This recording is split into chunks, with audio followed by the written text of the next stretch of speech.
समाजलाई सूचित हुने अधिकार छ र त्यो जिम्मेवारी मिडियाकर्मीहरूको हो। त्यही जिम्मेवारीलाई ध्यानमा दिएर रिपोर्टर क्लब क्यानाडा र क्यानाडा नेपाल टिभी अनलाइनको संयुक्त प्रयासमा हामीले यो प्रोग्राम तपाईहरु सामु ल्याएका छौं। नमस्कार, म नारायण घिमिरे। आज तपाईहरुको सामु मैले 3 जना गेस्टहरु लिएर आएको छु। त्यसमा पहिलो हुनुहुन्छ एनआरएन क्यानाडाका सभापति तुलसी सापकोटाजी र दोस्रो एनआरएन क्यानाडाका महासचिव सुमन लम्सालजी र त्यसको साथसाथै वरिष्ठ कानूनविद Canadian barrister and solicitor Atul Subedi ji. यहाँहरु सबैलाई कार्यक्रममा स्वागत छ। नमस्कार। आजको पहिलो क्वेशन म एनआरएन क्यानाडाका सभापति तुलसी सापकोटाजीलाई राख्न गइरहेको छु। तुलसीजी, हाम्रो नजरमा एनआरएन क्यानाडाले धेरै राम्रा कामहरू गर्दै आएका छन् र पछिल्ला दिनहरूमा त अझ अति राम्रा कामहरू गरेको हामीलाई जानकारीमा आएको छ। तर विगत केही दिनमा एनआरएन क्यानाडाको सही कामहरूलाई थोरै बङ्ग्याउने र त्यसमा पनि अहिले आएर फाइनान्शियल स्टेटमेन्टको बारेमा सोसियल मिडिया र अनलाइन ब्लगहरूमा एनआरएन क्यानाडालाई को बारेमा धेरै नराम्रा कुराहरू बाहिर आएका छन्। वास्तवमा त्यो फाइनान्शियल स्टेटमेन्टको बारेमा के भएको हो, हाम्रो दर्शकहरूलाई जानकारी गराइदिनुहुन्थ्यो कि? धन्यवाद नारायण घिमिरेज्यू। यस सम्बन्धमा एनआरएन क्यानाडा लगायत कुनै पनि संस्थाहरूले प्रत्येक वर्ष इन्डस्ट्री क्यानाडामा अनलाइन फाइलिङ गर्नुपर्छ अथवा अनलाइन अफलाइन। त्यसैमध्ये एनआरएन क्यानाडाले पनि गर्नुपर्छ। एनआरएन क्यानाडाले 2014 को फाइनेन्शियल रिपोर्ट चाहिँ एजीएमबाट रिभ्यू हुनुपर्छ भन्ने मागको आधारमा हामीले चाहिँ त्यो रिभ्यूमा दिएका थियौं र त्यो भर्खरै मात्रै प्राप्त भएको छ, रिभ्यू भएर आएको छ। र 2015 को रिपोर्ट हाम्रो बन्दैछ, किनभने 2014 को रिपोर्ट नै आउन ढिलो गरेकोले हामीले 2015 को रिपोर्ट बनाउन अलिकति समय लागेको छ। र हाम्रो सोचाइ के थियो भने 2015 को रिपोर्ट बनेपछि हामीले त्यो अनलाइन फाइलिङ गर्छौं भन्ने खालको हाम्रो एउटा चाहिँ एस्टिमेट थियो। तर पनि हामीले त्यसलाई अनलाइन फाइल गरिसक्यौं र यो समाधान भइसकेको कुरो हो। तर अब यसलाई चाहिँ मिडियामा अलि अतिरञ्जित तरिकाले, गलत तरिकाले ल्याइयो। तर वास्तवमा यो कुनै पनि यसमा सत्यता छैन, किनभने इन्डस्ट्री क्यानाडामा एनआरएन क्यानाडाको फाइलिङ भइसकेको छ र यसको फाइनेन्शियल रिपोर्ट पनि हामी सीआरएमा क्यानाडा रेभेन्यू एजेन्सीमा पठाउने तयारीमा छौं। यसको मतलब तुलसीजी, अहिलेसम्म चाहिँ एनआरएन क्यानाडाले जो फाइलिङ छ 14, 15, 16 सबैको अलरेडी गरिसकेको छ। हजुर, धन्यवाद। अनि मेरो क्वेशन, त्यसो भए मेरो question Atul barrister and solicitor Atul सुवेदीजीसँग छ।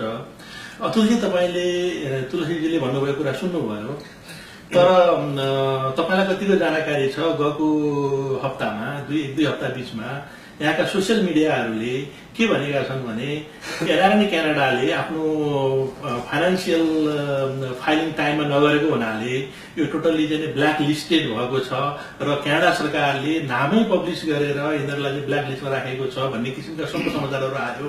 वास्तवमा यो फाइनान्शियल रिपोर्ट भने के हो र योसँग ब्ल्याक लिस्टेडको के रिलेसन छ? कुनै कानुनी प्रोभिजन बताइदिनुहुन्थ्यो कि? यो चाहिँ बेसिकली के हो भने यो अतिरञ्जित उहाँले भन्नुभयो, तुलसीजीले भन्नुभएको चाहिँ दिस वाज एक्जागरेटेड फ्याक्ट होइन र यो रिपोर्टमा लेखिएको छ जस्तो कानुनी रूपमा लेखिएको चाहिँ कालो सूची, I think something like that, कालो सूचीमा राखेको छ भनेर this was just exaggerated fact. The fact के हो भने यसमा इन्डस्ट्री क्यानाडा, हाम्रो संस्था एनआरएन क्यानाडा इन्डस्ट्री क्यानाडासित रेजिस्टर्ड छ होइन। उनीहरूले एउटा रुटिन यिनीहरूको अनलाइन प्रोसेस हुन्छ। रुटिन अनलाइन प्रोसेसमा दे जस्ट इन्टिमेट कि हेर्नुहोस् के हुन्छ भने हाम्रो संस्थाको एनिभर्सरी डेट भनेको हाम्रो संस्थाको जो डेट हो त्यसलाई एनिभर्सरी डेट भन्छौँ, या जो दिन हामीले लेटर अफ पेटेन्ट लिएको छ त्यसको 60 दिनको भित्रमा we have to file our return. अब के हुन्छ भने त्यसमा चाहिँ त्यो रुटिन प्रोसेस हुन्छ।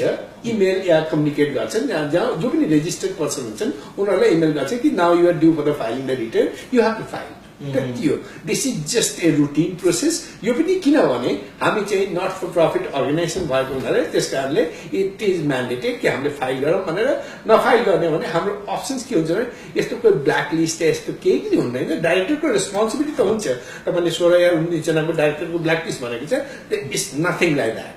रेस्पोन्सिबिलिटी हाम्रो हुन्छ डाइरेक्टरहरूको ओन्ली थिङ इज द्याट कि हाम्रो responsibility to the fact that हामीले फाइल गर्ने and what are the things we are filing हाम्रो चाहिँ रेजिस्टर अफिस चाहिँ चेन्ज भयो कि भएन डाइरेक्टर्सहरूको इन्फर्मेसन चेन्ज भयो कि भएन त्यसै रुटिन कर्पोरेसनका म्याटर्सहरू हामी फाइल गर्छौँ and it has nothing with kind of exaggerate गरेर जस्तो रिपोर्टमा छापिएको छ या लेखिएको छ न्युज रिपोर्टमा या पोर्टलमा छ त्यस्तो होइन अर्को this could have been rectified easily यो यसले केही फरक पर्दैन तपाईँलाई ओन्ली अप्सन हामीले लेस कि हामीले चाहिँ 1 वर्ष 2 वर्ष 3 वर्ष फाइल गरेनौँ भने हाम्रो चाहिँ अर्गनाइज संस्थाको लागि अलिकति अप्ठ्यारो हुनु पर्ने हो अदरवाइज नथिङ एन्ड उहाँले तुलसीजीले भन्नुभएको चाहिँ that has been file on the regular basis अलिकति डिले भएको that necessarily is not a issue मैले तपाईँलाई पहिला कन्ट्याक्ट गर्न खोजेको थिएँ नेपालमा नेसनल मिडियाहरू छन् ती साथीहरू हामी रिपोर्टर क्लबसँग सम्पर्कमा हुनुहुन्छ उहाँहरूले चाहिँ एउटा म्यासेज बाहिर गयो सबै चाहिँ यो क्यानाडामा एनआरएन ब्ल्याक लिस्टेड सरकारले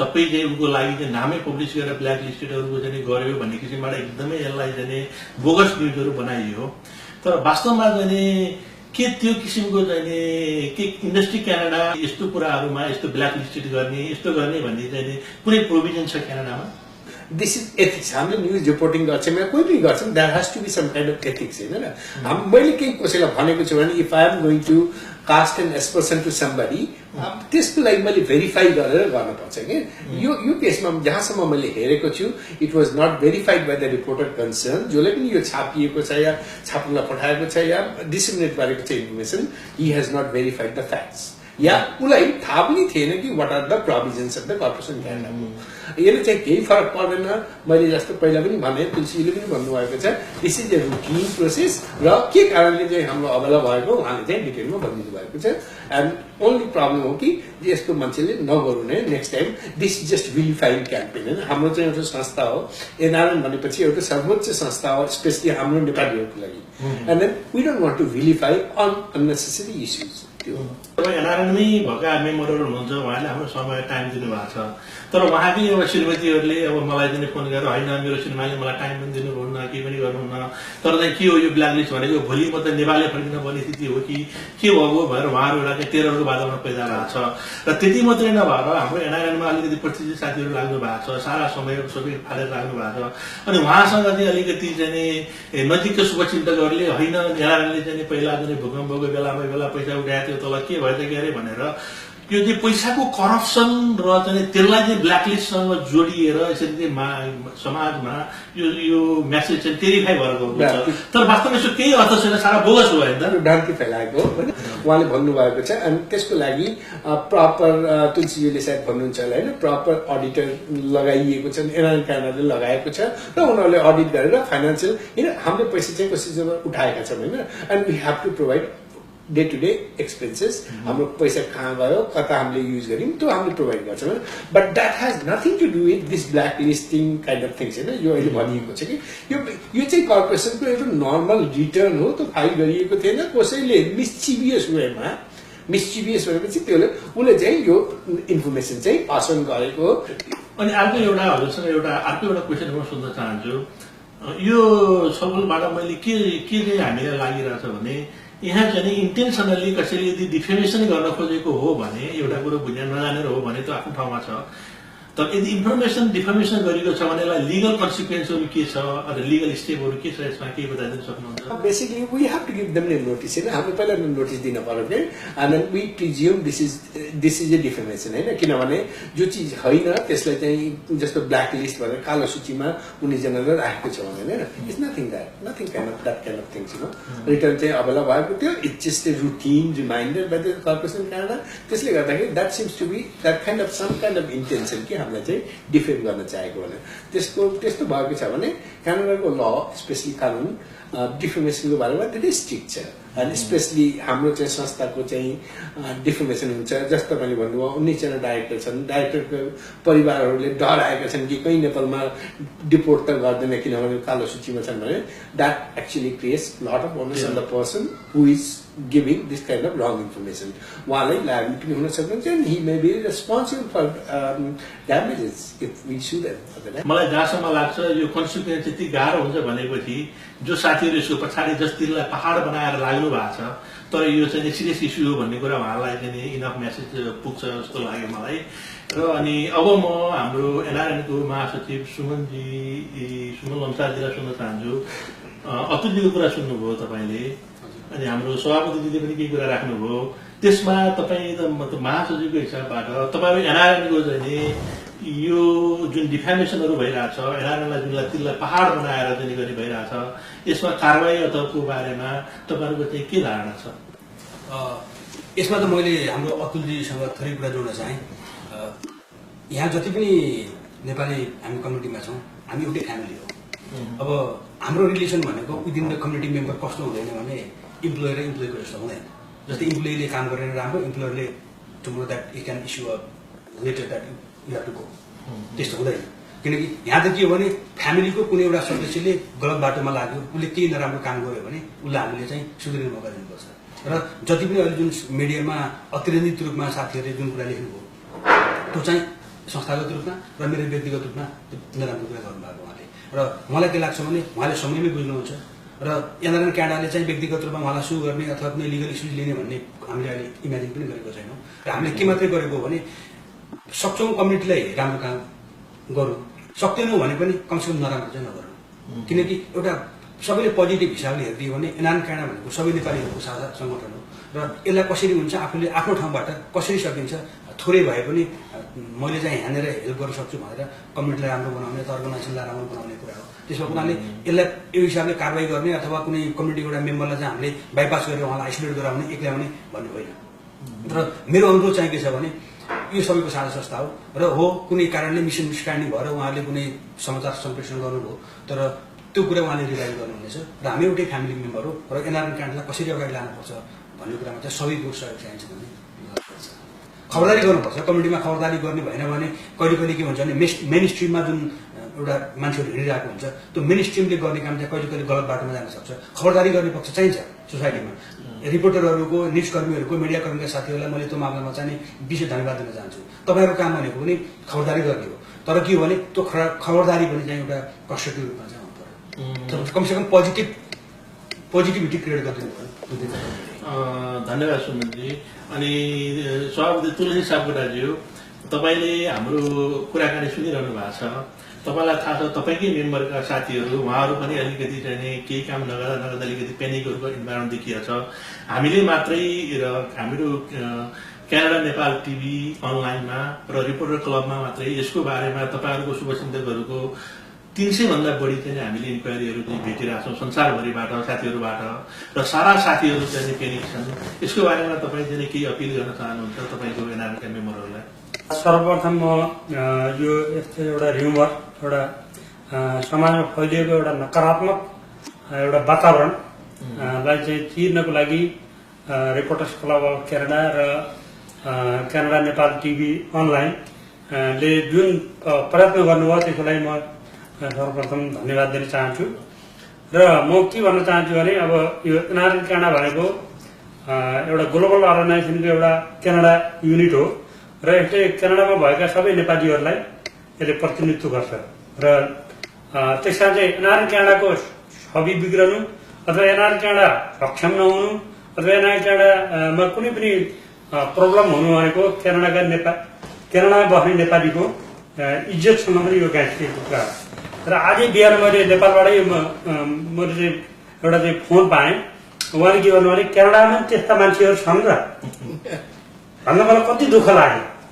त्यही कारण म के चाहन्छु भने मेरो उद्देश्य भनेको के हो भन्दाखेरि मेरो एनआरएन क्यानाडामा जानुको उद्देश्य के हो भन्दाखेरि मेरो व्यक्तिगत मात्रै होइन, म एउटा समाजको लागि पनि केही गरौँ भन्ने एउटा पवित्र उद्देश्य लिएर एउटा समाजलाई सहयोग होस्, एउटा समाजको आइडेन्टिटी होस्। क्यानाडामा पनि हामी नेपाली कम्युनिटीले युनाइटेड भएर नेपाली कम्युनिटीको लागि केही राम्रो कामहरू गर्न सकौँ भन्ने उद्देश्यले हामी आएको हो। र मलाई लाग्छ हाम्रो टिमका सबै साथीहरू एकदम इनर्जेटिक, एकदमै सहयोगी र युनाइटेड वेमा हुनुहुन्छ। उहाँहरूको पनि उद्देश्य त्यही हो। र अब यस्तो साथीहरूलाई अब ब्ल्याक लिस्टमा पर्यो भनेर चाहिँ समाचार आउनु अनि फेरि त्यो पनि एकदमै कल्पित झुटो कुरा आउँदाखेरि त्यो म आश्चर्यचकित मात्रै होइन, म धेरै दुखित पनि भएँ। यो चाहिँ मेरो अन्तिम क्वेसन। तपाईँ यहाँको सिनियर बेरिस्टर सोलिसिटर मात्रै होइन, अघि मैले तपाईँसँग सिनियर बेरिस्टर सोलिसिटर हिसाबले क्वेसन गरेँ। तपाईँ यहाँको नेपाली कम्युनिटीको जाने पीडा महसुस गर्ने, नेपालीको खुसीमा खुसी चेयर गर्ने हाम्रो एक मात्रै सबैभन्दा सिनियर लिगल व्यक्तित्व एडभाइजर जस्तै हुनुहुन्छ। लिगल पार्टलाई छोडेर तपाईँको व्यक्तिगत तर्फबाट अहिले यी कुराहरूको बारेमा तपाईँको केही भन्नु छ? बेसिकली यस्तो इन्फर्मेसन क्या हाम्रो इन्फर्मेसन तपाईँहरू जो रिपोर्टिङमा हुनुहुन्छ it's a very strong medium of communication. हामीलाई यो थाहा हुनुपर्छ यसको मिसयुज हामीले नगरौँ होइन, that is most important.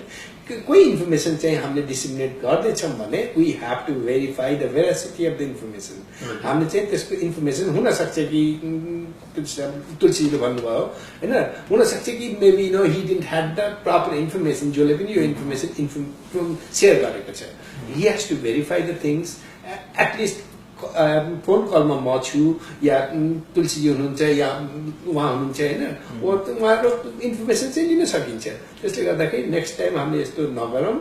At least हामीले कोही इन्फर्मेसन चाहिँ सेयर गर्दैछौँ भने that has to be verified properly, त्यसपछि बल्ल हामीले सेयर गरौँ। त्यो मेरो इच्छा छ। हस् त, हाम्रो निमन्त्रण अगाडि स्वीकारेर यहाँसम्म आइदिनु भयो र चाहिँ हाम्रा चाहिँ गुनासाहरू हाम्रा क्वेसनहरू थिए त्यसको उत्तर दिनुभयो, त्यसको लागि हामी धेरै खुसी छौँ र यहाँलाई धन्यवाद। नारायणजी ल हजुरलाई पनि नमस्कार नारायण, धन्यवाद तपाईँलाई। हस्त दर्शकवृन्द, आजको हाम्रो कार्यक्रम हामी यहीँ ऱ्यापअप गर्न चाहन्छौँ र रिपोर्टर क्लब क्यानाडाको तर्फबाट म नारायण घिमिरे र क्यानाडा नेपाल टिभी अनलाइनको तर्फबाट ईश्वर थापाजीलाई हामीलाई यहीँ बिदा दिनुहोस्। हस्त, फेरि अर्को कार्यक्रममा भेट्ने बाध्यका सहित आजलाई बिदा हुन्छौँ।